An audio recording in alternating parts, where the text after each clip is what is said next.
बिहार के महान साहित्यकार रामवृक्ष बेनीपुरी अगरबत्ती जलाकर साहित्य की रचना किया करते थे। मैं धूप बत्ती जलाता हूँ, लेकिन आज हम लोग साहित्य की नहीं बल्कि संविधान की चर्चा करने वाले हैं। नमस्कार, मैं हूँ वसराज और आज हम लोग इस बारे में बात करने वाले हैं कि हमारे देश का महान संविधान आज जिस परिस्थिति में है, जिस स्वरूप में है, वो वहाँ तक कैसे पहुँचा, वो कौन सी छोटी छोटी घटनाएं थीं और वो कौन से छोटे छोटे कई सारे कानून थे जिन्होंने मिल करके हमारे देश के महान गौरवशाली संविधान को ये रूप स्वरूप प्रदान किया। यूपीएससी की प्रिपरेशन के बारे में जब भी बात की जाती है तो पॉलिटी के लिए, इंडियन पॉलिटी के लिए सिर्फ एक किताब को पहले और आखिरी ऑप्शन के तौर पर बताया जाता है और वो है ये Indian polity by M Laxmikanth. तो आज हम लोग इसी किताब से शुरुआत करने वाले हैं और इस आने वाली सीरीज़ में हम लोग इसी किताब के सारे चैप्टर्स उठा करके इंडियन पॉलिटी को कवर करेंगे। इसलिए इस सीरीज़ में आज पहला चैप्टर जो हम लोग पढ़ने वाले हैं इंडियन पॉलिटी का, वो है हिस्टोरिकल बैकग्राउंड्स। तो आइए देख लेते हैं इंडियन कॉन्स्टिट्यूशन मेकिंग में in the process of building of the constitution कुछ कानून जो पास हुए हैं उन्हें दो अलग कैटेगरीज में बांटा जा सकता है। पहला कंपनी रूल और दूसरा है क्राउन रूल। अब इसे क्योंकि बहुत सारे कानून हैं इसलिए बेहतर होगा कि हम लोग कंपनी रूल और क्राउन रूल के ऊपर अलग अलग सेपरेट वीडियोस बना लें और हर एक कानून को थोड़ी बारीकी से समझने की कोशिश करें। इसलिए आज वाले वीडियो में हम लोग कंपनी रूल्स के ऊपर चर्चा करेंगे। देख लेते हैं भारतीय संविधान की जो प्रमुख रचना में जो ज़रूरी चीज़ें थीं, जहाँ से शुरुआत हुई वहाँ से ज़रा शुरुआत करते हैं और समझने की कोशिश करते हैं कि एम लक्ष्मीकांत में इस चीज़ को किस तरीके से बताया गया है।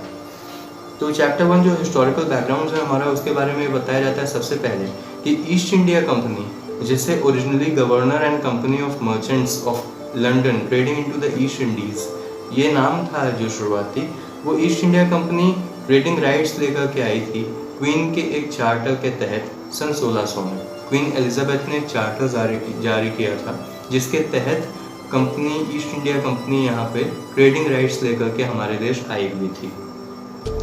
यहाँ से सिर्फ शुरुआत हुई थी, लेकिन एक बड़ी घटना हुई सन 1764 के बैटल ऑफ बक्सर के बाद, जिसमें ब्रिटिश फोर्सेस जीती और इंडियन फोर्सेस हार गईं, जिसके तहत 1765 में यानी 1765 में जो ब्रिटिशर्स थे, जो ईस्ट इंडिया कंपनी थी, उसको देश के दीवानी राइट्स दिए गए। और ये घटना हुई थी प्रयागराज में, जिसमें कि शाह आलम द्वितीय जो मुगल एम्परर थे, उन्होंने बंगाल, बिहार और उड़ीसा के दीवानी राइट्स वो ब्रिटिश ईस्ट इंडिया कंपनी को प्रदान किए। इसके बाद से बहुत सारे ऐसे कानून हैं जो हमें देखने को मिले, जिन्होंने कहीं ना कहीं कई बार ऐसा देखने को महसूस हुआ कि जो ब्रिटिश क्राउन था उसने कहीं कहीं पर कुछ कानूनों के तहत ईस्ट इंडिया कंपनी को कुछ अधिकार प्रदान किए, लेकिन वहीं दूसरी तरफ वो दोबारा अपने फैसलों को रिकंसीडर किया करता था और उन अधिकारों को वापस खींच लिया करता था।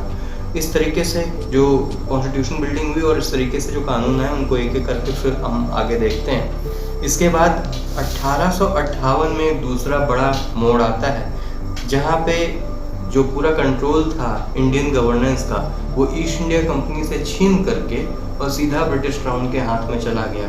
यानी इस चीज़ को भली प्रकार स्वीकार किया गया कि ईस्ट इंडिया कंपनी अब भारत की गवर्नेंस को संभाल पाने के लिए काबिल नहीं है, सक्षम नहीं है। उसके अलावा एक और मुख्य चीज़ आती है कि महान कम्युनिस्ट नेता एम.एन. रॉय, उन्होंने सबसे पहले कॉन्स्टिट्यूशन की नीड को, अब इस चीज़ को व्यक्त किया था कि हमारे देश को एक संविधान की जरूरत है, और ये हुआ था 1934 में 1934 के कांग्रेस सेशन में। उसके अलावा 1946 में एक और बड़ी घटना हुई जो कि फॉर्मेशन ऑफ कॉन्स्टिट्यूएंट असेंबली, वो बॉडी जिसने हमारे देश के संविधान को डिज़ाइन किया, उसकी स्थापना 1946 में हुई थी।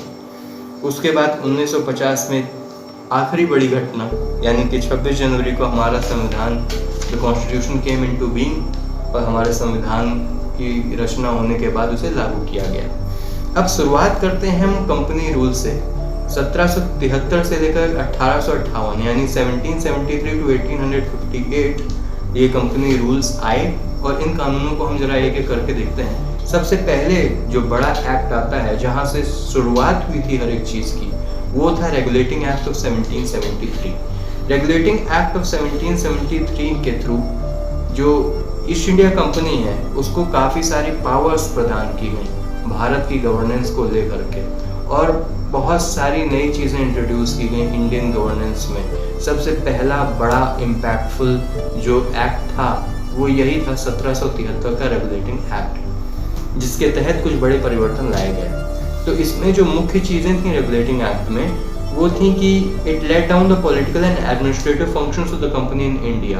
यानी जो रेगुलेटिंग एक्ट था 1773 का, उसने ईस्ट इंडिया कंपनी के जो पॉलिटिकल और एडमिनिस्ट्रेटिव फंक्शंस थे जो हिंदुस्तान में उसे परफॉर्म करने थे, उनको स्पष्ट रूप से मतलब प्रस्तुत किया। उसमें एक बड़ी चीज जो हुई थी वो ये कि the governor general of Bengal became the governor general of Bengal and an executive council of 4 members was there to assist him। यानी कि जो इससे पहले जो बंगाल का गवर्नर हुआ करता था उसे बंगाल का गवर्नर जनरल कहा जाने लग गया, एक बड़ी पोस्ट, और उसके अंडर में 4 मेंबर्स की एक एग्जीक्यूटिव काउंसिल थी जो उसके अंडर में काम करने वाली थी। और इस तरीके के जो पहले गवर्नर जनरल बने बंगाल के वो थे लॉर्ड वॉरेन हेस्टिंग्स। यहाँ से सारी चीज़ों की शुरुआत होती है, और बॉम्बे और मद्रास प्रेसिडेंसी के जो गवर्नर्स थे उनको बंगाल के गवर्नर जनरल के अंडर में ले दिया गया। यानी बंगाल प्रेसिडेंसी की एक सुप्रीमेसी हो गई over Madras and Bombay presidency. अब इसके अलावा 1774 में एक सुप्रीम कोर्ट की स्थापना हुई, वो हुआ इसी कानून के तहत। कोलकाता में उस सुप्रीम कोर्ट की स्थापना हुई और उसमें एक चीफ जस्टिस था और 3 और जज थे उसको असिस्ट करने के लिए। फोर्ट विलियम नामक जो इमारत थी वही था ये सुप्रीम कोर्ट, वहीं पे स्थापना हुई थी। तो इस तरीके से 4 जजेस की एक बेंच थी जिसमें कि एक जो था वो चीफ जस्टिस होना था और 3 और एडिशनल जजेस उसमें होने थे। तो इस तरीके से 1774 में सुप्रीम कोर्ट की स्थापना हुई। उसके बाद this act prohibited the company servants from engaging in private trade and taking bribes from the Indian natives. यानी इस कानून ने एक चीज़ और एक बड़ा कानून एक बड़ा नियम ले आकर के रख दिया कि जो कंपनी के ऑफिशियल्स थे, जो कंपनी के सर्वेंट्स थे ईस्ट इंडिया कंपनी के, उनको इस चीज़ से मना कर दिया गया कि आप किसी भी तरीके की ब्राइब्स नहीं ले सकते, गिफ्ट्स नहीं ले सकते इंडियन नेटिव्स से। और उसके आगे एक कोर्ट ऑफ डायरेक्टर्स की स्थापना की गई, a unit of British government to become the governing body of the company and report on its revenue, civil and military affairs in India। यानी एक ऐसी बॉडी की स्थापना की गई जो हिंदुस्तान के सिविल, मिलिट्री और पॉलिटिकल रेवेन्यू अफेयर्स के ऊपर एक नज़र बना के रखेगा। ये इसकी स्थापना की गई ब्रिटिश क्राउन के द्वारा ईस्ट इंडिया कंपनी की पूरी कार्रवाई पे एक नज़र रखने के लिए। तो ये था कोर्ट ऑफ डायरेक्टर्स। अब यहाँ पे समझने वाली बात ये है कि इस पूरे एक्ट के तहत हम ये देख पा रहे हैं कि कहीं ना कहीं ईस्ट इंडिया कंपनी की जितनी भी कार्रवाई थी, जितना भी क्रियाकलाप था इंडिया के अंदर, उसके ऊपर एक कंट्रोल, एक चेक, एक बड़ा दबाव बना के रखने की कोशिश की ब्रिटिश क्राउन ने under the regulating act of India 1773। उसके बाद हम देखते हैं आने वाले समय में इस एक्ट के पास होने के कुछ वक्त बाद ब्रिटिश क्राउन ने इन चीज़ों को फिर से एक बार रिकन्सिडर किया और उनको ये महसूस हुआ कि हमने कहीं ना कहीं ईस्ट इंडिया कंपनी से बहुत ज़्यादा पावर खींच ली है और हमने उनको बहुत कम अधिकार दिए हैं और हम खुद अभी इंडिया की गवर्नेंस में जाकर के पार्टिसिपेट नहीं कर सकते और इंडियन गवर्नेंस का हिस्सा नहीं बन सकते, खुद से इन्वॉल्व नहीं हो सकते। इसलिए ये ज़रूरी है कि ईस्ट इंडिया कंपनी को फ्रीली उनका काम करने दिया जाए, इसलिए थोड़े से चेक्स एंड कंट्रोल्स को कम किया जाए। इसी चीज़ के तहत 1781 में एक एक्ट ऑफ अमेंडमेंट लाया गया और इसे एक्ट ऑफ सेटलमेंट भी कहा जाता था। ये था अमेंडिंग एक्ट ऑफ 1781। इसके तहत जो रेगुलेटिंग एक्ट 1773 का था उसमें जो कुछ भी चीज़ें खामियां थीं जो ब्रिटिश गवर्नमेंट को, ब्रिटिश क्राउन को समझ में आया, जो ब्रिटिश पार्लियामेंट को समझ में आया, उन खामियों को दूर करने के लिए, उस एक्ट को रेक्टिफाई करने के लिए, रेगुलेटिंग एक्ट को ये लेकर के आया एक्ट ऑफ सेटलमेंट या फिर अमेंडिंग एक्ट ऑफ 1781। आइए देखते हैं कि अमेंडिंग एक्ट 1781 में क्या था। तो इसमें सबसे अहम चीज़ ये थी कि it exempted the governor general and his council from the jurisdiction of supreme court for their acts done in the official capacity. यानी कि ये कहता है कि जो कुछ भी कार्रवाई वो गवर्नर जनरल और उसकी काउंसिल मिलकर के कर रहे थे, उनको सुप्रीम कोर्ट के ज्यूरिडिक्शन से बाहर रखा जाएगा। यानी कि वो अपनी ऑफिशियल कैपेसिटी में अपने पावर का इस्तेमाल करके, अपने पद के द्वारा जो उनको पावर मिली थी उसका इस्तेमाल करके जो कुछ भी वो कार्रवाई कर रहे थे इंडियन गवर्नेंस को लेकर के, उस चीज़ के ऊपर सुप्रीम कोर्ट का कोई कार्रवाई, कोई ज्यूरिडिक्शन अधिकार नहीं था। उसके बाद the revenue matters from the jurisdiction of supreme court were also excluded. यानी कि जो भी रेवेन्यू कलेक्शन का मामला था, जो मैटर्स थे, उन्हें भी कहीं ना कहीं सुप्रीम कोर्ट के ज्यूरिडिक्शन से बाहर रख दिया गया। उसके अलावा supreme court to have a jurisdiction over inhabitants of Kolkata, यानी इस चीज़ को भी स्पष्ट किया गया कि कोलकाता के जो इनहेबिटेंट्स हैं, जो रहने वाले लोग हैं, उसके ऊपर सुप्रीम कोर्ट का ज्यूरिडिक्शन है। यानी उनसे रिलेटेड अगर कोई मामला आता है तो वहाँ पे सुप्रीम कोर्ट कार्रवाई करेगा। लेकिन आमतौर पे ऐसे गवर्नर जनरल के ऊपर कोई दबाव नहीं, उसकी काउंसिल के ऊपर कोई दबाव नहीं। उसके बाद supreme court to have jurisdiction over the inhabitants of Kolkata. उसके अलावा court to administer personal law of dependants, यानी कि पर्सनल लॉ ऑफ डिपेंडेंट्स भी बनाया गया, जो कि कोर्ट के तहत होना था, जिसके अंडर में ये बात कही गई कि Hindus were to be tried under the Hindu law and Muslims were to be tried under the Muslim law. यानी कि कोई ऐसा मामला अगर उभर करके आता है तो उनको उनके रिलीजियस बेसिस पे उनका ट्रायल होगा। यानी समाज को दो हिस्सों में बांटने का सबसे पहला प्रयास यदि जो किया गया था वो यही था, हिंदू मुसलमान में बांटने की कोशिश। उसके बाद appeals from provincial courts were to be taken to the governor general in council and not supreme court. यानी बहुत बड़ी बात यहाँ पे और आई कि जो लोअर कोर्ट्स थी, उनके जितने भी मामले थे उनको सुप्रीम कोर्ट में ना अपील करके बल्कि गवर्नर जनरल के सामने ही अपील किया जाना था। यानी सुप्रीम कोर्ट का ओहदा कहीं ना कहीं गवर्नर जनरल को दिया जा रहा था, यानी कि गवर्नर जनरल की पावर फिर से बढ़ाई जा रही थी। उसके बाद governor general council to frame regulations for the provincial courts and councils. यहाँ पे एक और बड़ा एक ब्लो आया कि गवर्नर जनरल को और ज़्यादा पावर देते हुए, सुप्रीम कोर्ट की पावर को एक तरफ रखते हुए गवर्नर जनरल को ये पावर दी गई कि वो जो लोअर कोर्ट्स थी और जो प्रोविंशियल काउंसिल्स थी और प्रोविंशियल कोर्ट्स थी, उसके ऊपर गवर्नर जनरल का अधिकार होगा कि वो उनके लिए गाइडलाइंस जारी कर सकता है।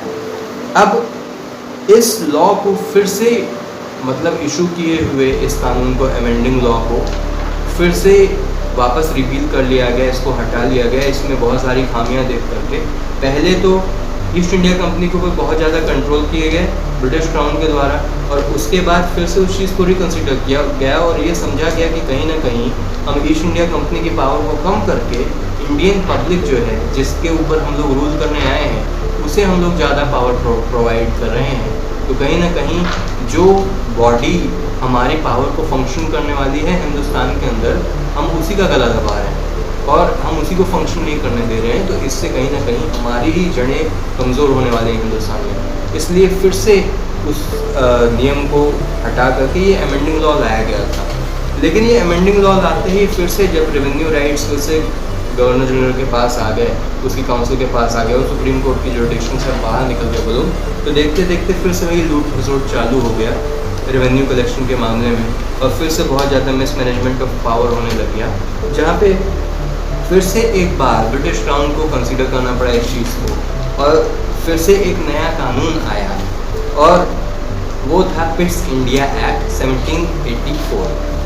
तो उस समय सर विलियम पिट ब्रिटेन के प्राइम मिनिस्टर थे, उन्हीं के अंडर में ये लॉ आया था, वही ये कानून, ये प्रपोजल लेकर के ब्रिटिश पार्लियामेंट में आए थे।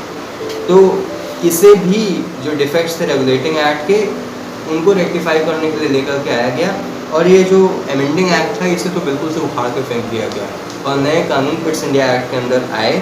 उसमें क्या क्या था उसे जरा समझ लेते हैं कि Pitt's India act introduced in the British parliament by the then prime minister of Britain, that was William Pitt, जो हम लोग अभी चर्चा किए।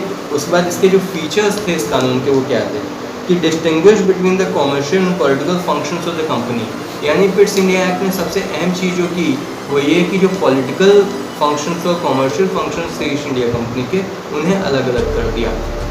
सबसे ज़्यादा चीज़ों को अगर फेयर किया जा सकता है और नज़र रखी जा सकती है तो उसका सबसे बड़ा तरीका यही होगा कि पहले तो उनके पॉलिटिकल और कमर्शियल फंक्शंस को अलग कर दिया जाए कि आप या तो कॉमर्स देख लीजिए, कंपनी चला लीजिए, गवर्न करने का काम दूसरे तौर पे देख लिया जाएगा।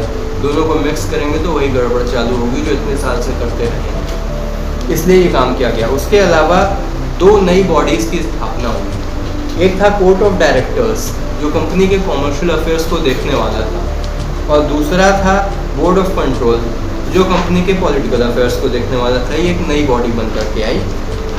इस तरीके से एक डबल गवर्नमेंट का सिस्टम चालू हुआ। उसके बाद बोर्ड ऑफ कंट्रोल जो था उसका काम था to supervise and direct all the operations of civil and military government और revenues of the British positions in India. यानी कि जितने भी कार्रवाई सिविल और मिलिट्री फंक्शंस जो गवर्नमेंट के थे और रेवेन्यू कलेक्शन को लेकर के इंडियन पोजीशन जो था, ब्रिटिश पोजीशन इन इंडिया, उसको सुपरवाइज करने के लिए बोर्ड ऑफ कंट्रोल बनाया गया। यानी court of directors was there to look after the commercial affairs of the company, and on the other hand board of control was there to look after and supervise the political functions and the revenue affairs of the company।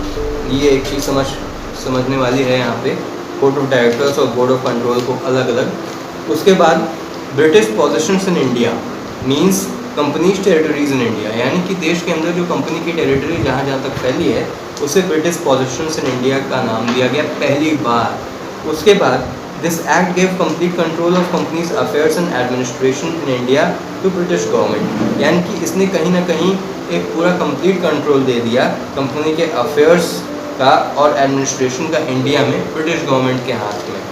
यानी फिर से एक बार power को Titan किया गया और जो amending act के तहत जो ढील दी गई थी उसको फिर से एक बार ढील को ख़त्म किया गया। उसके बाद कुछ कानून उभर कर के सामने आए, जैसे एक था एक्ट ऑफ 1786 जिसमें कि आता है कि governor general could overrule his council in the matters of importance of for safety peace and interest of the company's empire in India. यानी कंपनी का जो एम्पायर, जो साम्राज्य था हिंदुस्तान के अंदर, उसको लुक आफ्टर करने के लिए और उसकी सेफ कीपिंग के लिए जो मुद्दे थे और जो सेफ्टी और पीस और उसके इंटरेस्ट के, कंपनी के इंटरेस्ट के जितने भी मुद्दे थे, उनको उनके मैटर्स में जो गवर्नर जनरल था वो अपनी काउंसिल के भी सजेशंस को ओवर रूल कर सकता था। इस तरीके से वो इंश्योर कर सकते थे कि किस तरीके से कंपनी का पावर हिंदुस्तान के अंदर बना रहे। अगर उसकी काउंसिल कुछ ऐसा भी सजेस्ट करती है कि आपको कंट्रोल कम करना चाहिए या लोगों के ऊपर दबाव कम देना चाहिए, तो गवर्नर जनरल उस चीज़ को ओवर रूल कर सकता था।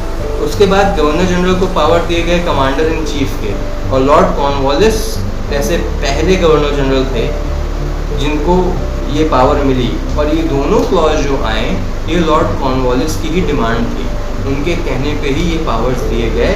तो 1786 का जो अमेंडमेंट एक्ट था वो था लॉर्ड कॉर्नवालिस के नाम, उनकी ही डिमांड्स थे। उसके बाद अगला जो एक्ट आता है वो है चार्टर एक्ट ऑफ 1793, जिसमें हम देखते हैं कि क्या कहा गया है।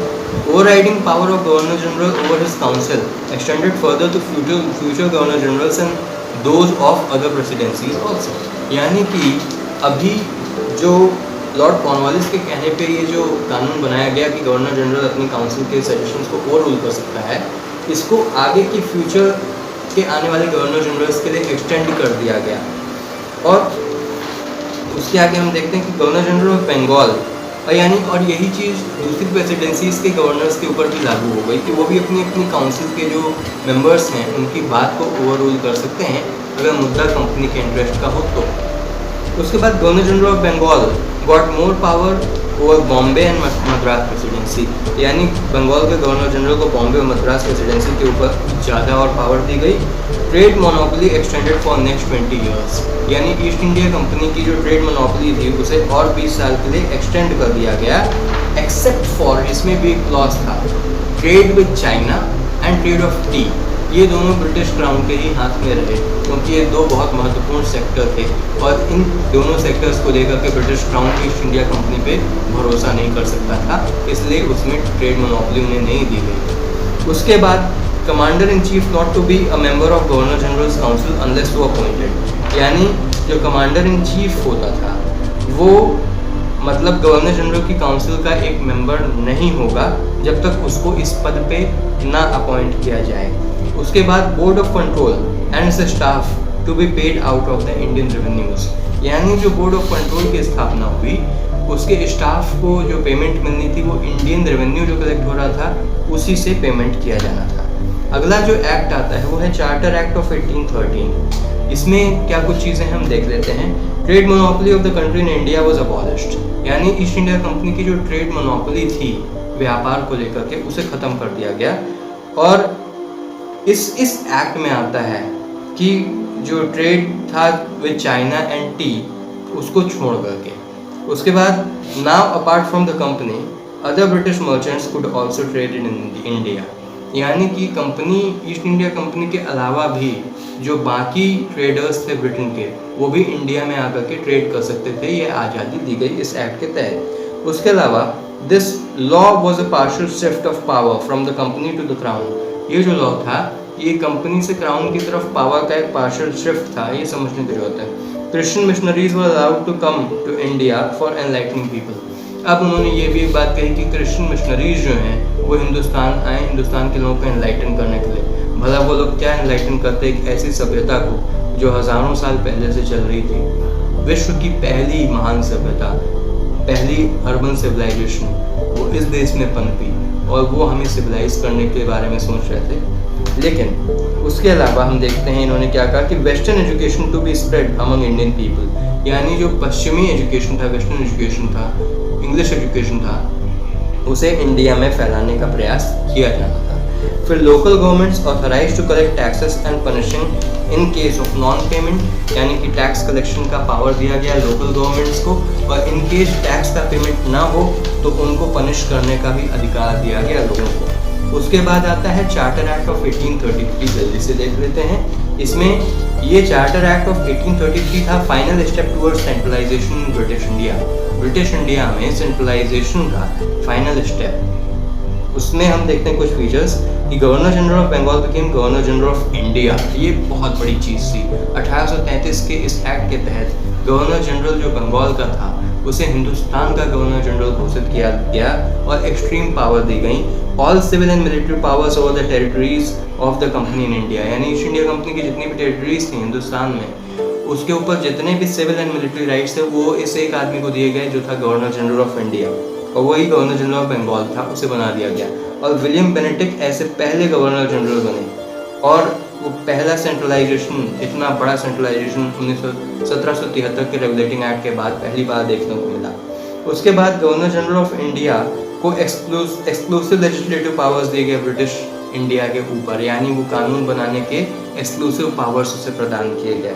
उसके बाद laws under previous acts were called regulations and laws under this act were called acts, यानी कि इससे पहले जितने भी कानून बने उन्हें रेगुलेशंस कहा गया इनसे पहले वाले एक्ट्स के अंडर में, लेकिन इस एक्ट के तहत जो कानून बने उन्हें एक्ट्स का नाम दिया गया एक स्ट्रेंथ प्रोवाइड करने के लिए।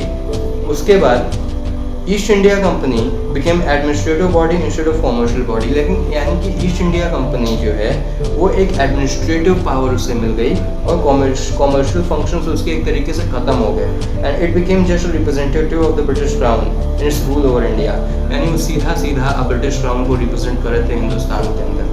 फिर सिविल सर्विसेज की भी बारी आई कि civil services opened the competition for the selection in the services of the company for Indians also, यानी इस कानून के तहत इंडियन लोगों को भी ये एक अधिकार दिया गया कि जो मतलब कंपनी के जो पद हैं सिविल सर्विसेज के एडमिनिस्ट्रेटिव पोस्ट उसमें आप लोग भी एग्ज़ाम दे करके पार्टिसिपेट कर सकते हो।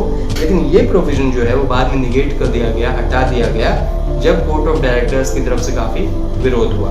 उसके बाद आता है चार्टर एक्ट ऑफ 1853, एक अहम एक्ट ये लास्ट चार्टर एक्ट था जिसके कुछ फीचर्स देख लेते हैं। इसमें लेजिस्लेटिव काउंसिल जो थी, legislative and executive functions of the governor general's council were separated, यानी लेजिस्लेटिव काउंसिल पहली बार देखने को मिली, यानी कि लेजिस्लेटिव और एग्जीक्यूटिव फंक्शंस जो थे गवर्नर जनरल की काउंसिल के, उनको अलग कर दिए गए। Addition of 6 new members called legislative councillors, यानी कि नए 6 मेंबर आए इस काउंसिल में जिन्हें कि काउंसलर्स, लेजिस्लेटिव काउंसलर्स कहा गया। Came to be known as Indian central legislative councillors, पूरी काउंसिल को 10 मेंबर्स की इस काउंसिल को इंडियन सेंट्रल लेजिस्लेटिव काउंसिल का नाम दिया गया। And it worked as a mini parliament adopting same functions as the British parliament, यानी एक पार्लियामेंट ब्रिटेन में काम कर रही थी और एक ये मिनी पार्लियामेंट बनाई गई जो हिंदुस्तान में काम कर रही थी। और फिर आता है मैकॉले कमेटी। मैकॉले कमेटी भी उभर करके सामने आई। Committee on Indian civil services appointed in 1854, 1854 में मैकॉले कमेटी की स्थापना हुई और उसके तहत कॉन्वेंटेड सिविल सर्विसेज की शुरुआत हुई। इंडियंस के लिए भी 2 तरह के सिविल सर्विसेज थे उस समय, covenanted and non covenanted. Covenanted civil services higher civil services को कहते थे और non covenanted civil services lower civil services को कहते थे। और कॉन्वेंट जो शब्द होता है उसका मतलब होता है एक तरीके का एग्रीमेंट। अच्छा, उसके आगे हम देखते हैं कि companies rule over India on their behalf and trust of the British Crown was extended for an uncertain period of time, but it could be terminated as and when the British Parliament liked। यानी कि company का जो rule था हिंदुस्तान के ऊपर British crown के तरफ से उसके बिहाफ पे उसको एक्सटेंड कर दिया गया अनसर्टेन पीरियड के लिए, लेकिन ये चीज़ भी स्पष्ट कर दी गई कि अगर कभी ब्रिटिश पार्लियामेंट इस चीज़ से कन्विंस हुई तो तुरंत ईस्ट इंडिया कंपनी के रूल को हिंदुस्तान में ख़त्म कर दिया जाएगा। फिर लोकल रिप्रेजेंटेशन पहली बार निकल करके सामने आया, जिसमें कि मतलब जो out of 6 new members 4 were to be appointed from local provincial governments of Madras, Bombay, Bengal and Agra. यानी कि इन जगहों से यहाँ की जो लोकल प्रोविंशियल गवर्नमेंट्स थी, यहाँ से लोगों को लेना था इस सेंट्रल लेजिस्लेटिव काउंसिल में ले आने के लिए। इस तरीके से हमें समझ में आता है कि लोकल रिप्रेजेंटेशन को हिस्सा बनाया गया रूल का। तो यहाँ पे जो कंपनी रूल्स हैं हमारे वो ख़त्म होते हैं। ये 1853 का जो एक्ट था, चार्टर एक्ट, वो आखिरी चार्टर एक्ट था। इसके बाद एक बड़ी घटना हुई, वो थी 1857 क्रांति, और उसके बाद एक बहुत बड़ा परिवर्तन आया और ब्रिटिश क्राउन इस चीज़ से पूरी तरीके से आश्वस्त हो गया कि अब ईस्ट इंडिया कंपनी हिंदुस्तान में रूल को नहीं चला सकती है। इसलिए ब्रिटिश क्राउन ने ये डिसाइड किया कि अब हम हिंदुस्तान का रूल अपने हाथों में लेंगे।